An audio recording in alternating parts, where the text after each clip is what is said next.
শুরুটা উপস্থাপনা দিয়ে, এরপর নাটকে অভিনয়, একে একে বিভিন্ন বিজ্ঞাপনে মডেলিং, এরপর সিনে পর্দা।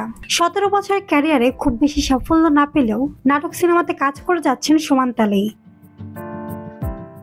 বেশ কয়েকটি নাটকের কাজে যুক্ত আছেন প্রিয়াঙ্কা, ফলে শুটিং নিয়ে তার কম বেশি ব্যস্ততা থাকে বছর জুড়েই। কিন্তু রমজান মাসের ক্ষেত্রে অভিনেত্রীর জন্য ব্যাপারটি আলাদা। বলে রাখা ভালো, নিজের ধর্ম নিয়ে বেশ সতর্ক এই অভিনেত্রী। প্রায় সাক্ষাৎকারই ধর্মীয় দায়িত্ব পালনকে গুরুত্ব দিয়ে তুলে ধরেন তিনি।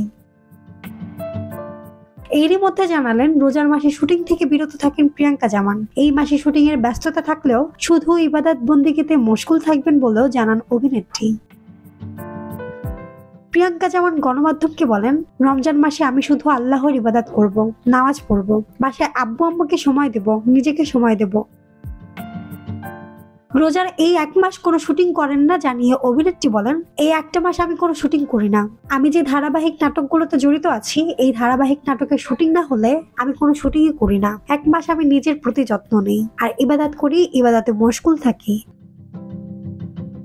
সম্প্রতি নতুন 3টি নাটকে অভিনয় করেছেন প্রিয়াঙ্কা জামান। তার মধ্যে 2টি একক নাটক হচ্ছে বিয়ে বাড়ির গল্প ও এতিম বউ, আরেকটি হচ্ছে নতুন ধারাবাহিক নাটক ভাইরাল গ্রাম।